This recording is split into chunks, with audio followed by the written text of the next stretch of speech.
Does God exist? This may surprise you, but so many people all over the world are asking this question. In fact, a Pew Research shows that 90% of all Americans sense that there is some kind of higher power. About half of them feel that they believe in God in the biblical, religious sense, but more and more people have more questions and need more answers. Some of them have a more heartfelt approach. They feel there must be some sort of loving higher power. Others are more rational. They look at nature, its complexity, and say there must be some sort of higher intelligence that planned it all. Whatever the reasoning, though, there is a natural need in people to feel a higher power that is encompassing and purposeful. So I sat with Kabbalist Dr. Laitman and asked him some questions. I asked him, does God exist? And if he does, why can't we see him? Why can't we perceive him? And can we get a more definite answer about God? I asked him if we can get a scientific answer. Can we prove that he exists? The answers that I got were fascinating and so unlike anything that I've heard before. Let's take a look. So the first question I wanted to ask you is, does God exist? And if he exists, how come we can't perceive him or see him? God is nature. It's simply everything there is. Besides, let's say besides man, who has free choice. Then, besides his free choice, everything else belongs to God. Okay. Meaning, it's the entire nature of this entire world and all the worlds. Everything there can be, even those things that we don't know about. All of this is a part of that concept called God. What do we have besides God? Inside us, there is this one small desire to attain God. And the desire to attain God exists outside of God in order to attain Him. That's it. So what is God? Why can't we see him if he does exist? It's a law. What? Where can you see a law? You see a law when it's already realized in some kind of matter, when it acts, when you see its actions already. But we don't see it in and of itself. Do we see electricity? We don't. Do we see light? No. We see that something moves, that something happens, the results of the forces. This is what we see. Same with God. Everything that happens here around us, these are all results of Him. But we can't see God Himself. Do we see gravity? No. I know that if I hold something in the air and let it go, it'll fall. There's a force that's working on it. This force is called gravity. The same with the force of God. It's a force that includes in it everything there is in the still, vegetative, animate, and people on different levels, in different forms and ways, in the past, present, and future. This entire universal form that's working on us is called God. So why is it that so many people have a feeling that God loves them, cares for them, and protects them? Because we see that we're developing, and that our development is a goal-oriented one. We don't exactly know according to what laws, but we see that this is how it is. In all of the laws of nature, we see great wisdom that we really can't even imagine how tremendous and universal the system is, that it includes everything there is. It's all called God, besides one thing that's hidden from us, but we see Him according to His actions, and we can research Him, and through His actions, we can attain Him. It's called, from your actions do we know you. Okay, what does that mean, to attain God? That I will know all of His laws, I'll know all the ways in which He influences us, the entire world, and from learning Him, I can improve so much that I'll be able to feel Him, and to get to know Him, to come closer to Him, to really be His partner. How can we build a relationship with God? The only way we can build a relationship is only through equivalence of form. That if I keep those same rules that the wisdom of Kabbalah explains about, the same rules by which God works too. Then, through my behavior, I start getting to know Him. What do you mean by getting to know Him? Suppose there's a certain person, and this person behaves in a certain way, but I don't understand his behavior, his language, his mentality. I'm not familiar with the way he behaves. Or suppose he's an Indian or from some other place. It's just that I met them in South America. And I didn't know them. They came down from the Andes in order to meet me. They actually discovered that a Kabbalist is coming. And they wanted to meet me. So they came down from the Andes. I met them. I talked to them. We were in the same hotel for 2 days. And we had long talks until I started feeling them. Because it's really something very different. And it's the same with God. So the wisdom of Kabbalah explains what are the laws according to which He exists. How does He behave with us? And if we want to feel Him, understand Him, investigate Him, really come closer to Him, we have to keep such and such rules. So I'd like to hear more about that. What are these rules? What is this behavior we need to know more about? The rules are simple. The rules are according to the one law of love another as thyself. If I start loving others, I start loving the world, I start loving everyone, then I come closer to the Creator. How can we experience this? What does it actually feel like? Let's say that I change my behavior. I love someone. I feel him more than if I hate him. I'm closer to him, as if penetrate him. What he hates, I hate. What he loves, I love. We're very close. We don't even have to talk if we're that close. The very same way, I come closer to God. Just like with another person? Yeah. It says that God shall not be foreign to you. So how can we start to do this? I start exercising with other people. As it says, from love the created beings to love the Creator. And then we reach a state where I come closer to Him. And I simply start feeling Him. I start feeling that He's close. Does He talk to you? Can you hear Him? It's as if He's talking, listening. We're simply close. We understand each other. It's not that I talk to Him verbally, but we speak the language of feelings. And how is this connected to your relationships with others? You said I need to love others more. In order to come closer to God, I first of all have to come closer to people. Why? This law of loving others. The Creator is the force of love. And I'm the very opposite. I was created in the force of hatred, ego. And therefore, in order to come closer to Him, I have to perform many exercises in order to invert my egoistic nature into a nature of love and giving. So then you can feel Him when you've changed your own behavior to be more loving, more giving. But what does it mean to feel Him? Do you feel His love? I start feeling Him the same way I feel people around me, and even much closer and stronger. And anyone can do this? Anyone. And eventually, everyone has to develop into this. So we said that God exists and that God is a law of love and giving. How does God influence us in our everyday lives? He created us opposite to Him, in the nature of reception. And His nature is bestowal. Our nature is hate. His nature is love. And so, He's working on us in order to take us through a very lengthy kind of change. From being His complete opposite, from hating others and also hating Him, to loving others and loving the Creator. This is the entire process that we go through. Okay, and how does He influence our lives? Everything that He does is in order for us to change from hating to loving each other, and from loving each other to loving Him. And therefore, we just have to pay attention to everything that happens to us in life, on each and every step and in each and every moment.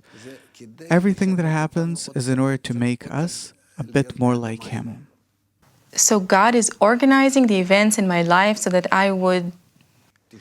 change and become like Him. Which means what? To be more loving?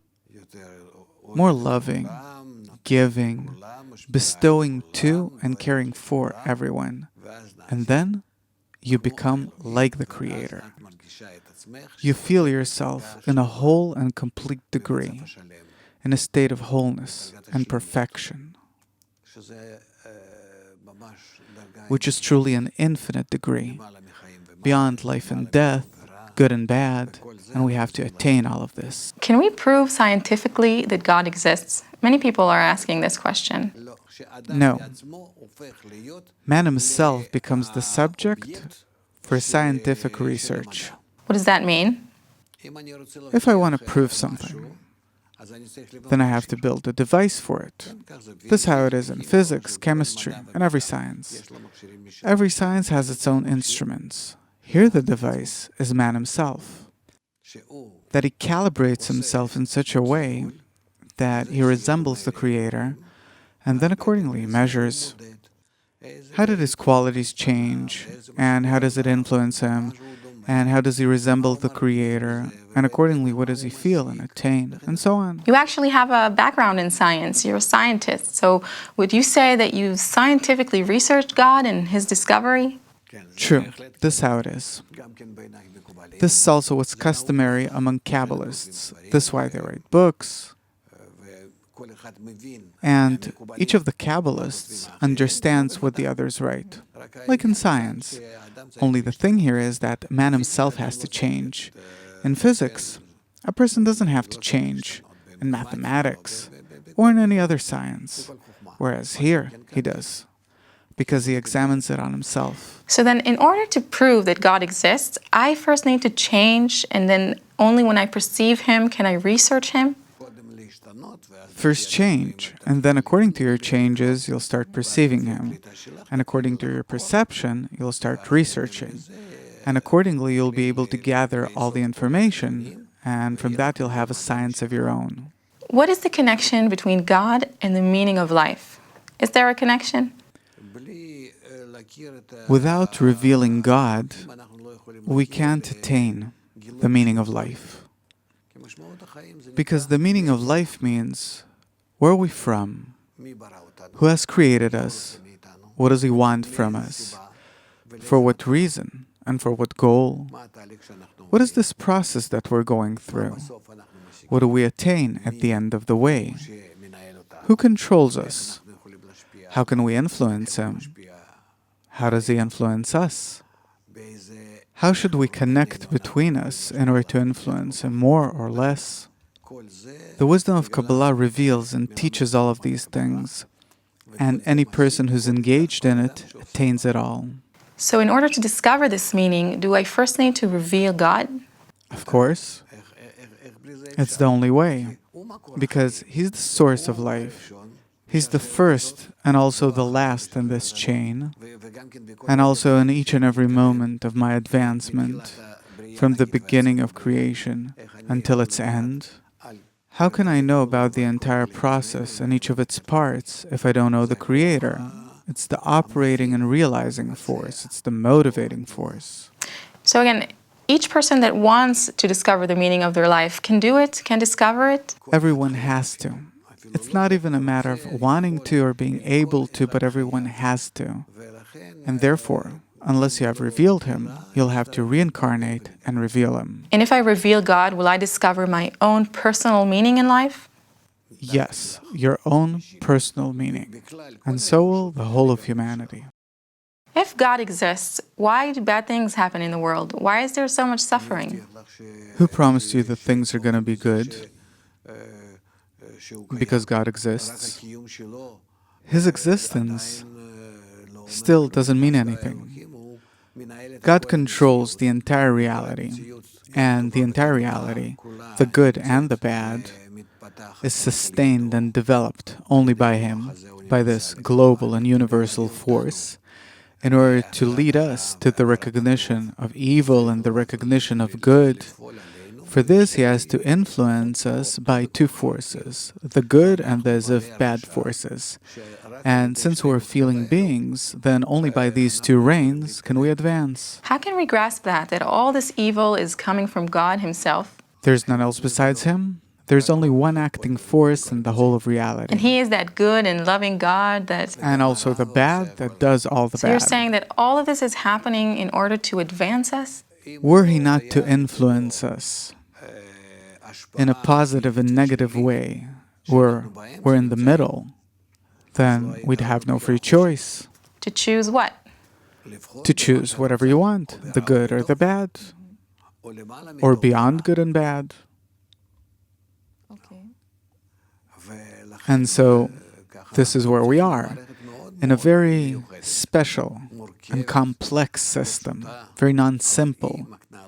But it's what actually gives us the freedom of choice, to choose between the good and the bad. And it actually allows us to become like God, knowing good and bad. So how can evil come from good? How is it possible that evil is coming from a source that is good and loving? The force acting upon us is good, but because we're in contrast with it, then our oppositeness from God makes us feel bad. What do you mean by oppositeness? Oppositeness means that he always bestows good, and we don't really want that good, because what he sees as good is bestow, love, connection between everyone, and so on. And we don't really want that because of our egoistic nature. And so we feel his providence as something bad.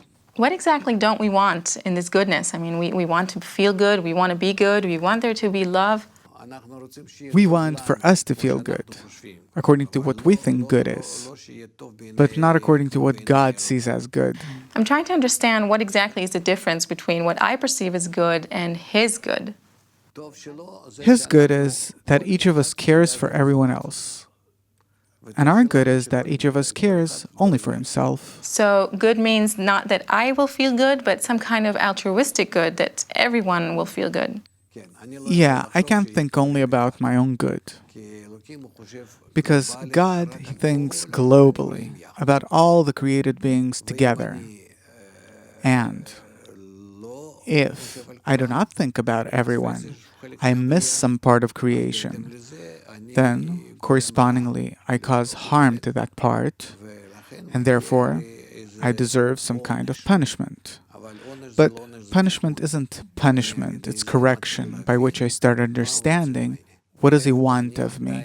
Where am I still not working correctly? So how do we reach this goodness, that we feel him is good, the world is good? Only by studying the wisdom of Kabbalah in a small group, where we can realize all of the laws of the global and comprehensive nature, and from that we learn how to relate to the whole of nature and God together. So in order for us to feel good and not suffer, we each need to become more integral, more global in our approach. This is the main thing. And then will suffering end? There won't be any suffering. Our entire suffering is because we're all disconnected. And is this a global vision or a personal vision? It's a global, mutual vision that at the end of our corrections, we return to be as the one soul of Adam Arishon, literally meaning the first Adam.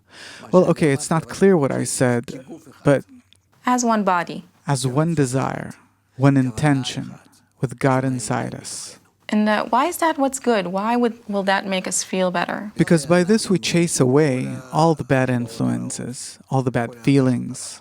Like what, for example? If we're connected as one body, will we not feel empty, lonely, separate? By that, we bring ourselves back to the beginning of creation, where we were all together connected in one body, and this is why we felt ourselves in a state of good called the Garden of Eden. This is how it's called. So we'll return to that. Okay, and my last question is, who created God? This isn't the question, because there is a primordial root to what we call God. Because what we call God is all in all a force that's working on us and that is personally related to us. There is something that's disconnected from us, and that's called in Hebrew atzmuto, his essence, meaning he in and of himself, regardless of us. And this is why it's called his essence. And if we're talking about God, then his essence has formed God, meaning has formed a system that's taking care of us. God is a system of forces. So God is a system of forces, and the one who created it is... We can't talk about him, we don't know about him, it's something that we can't touch. We're built in such a way that we can't reach him. And when you say system of forces, what do you mean by that? Forces.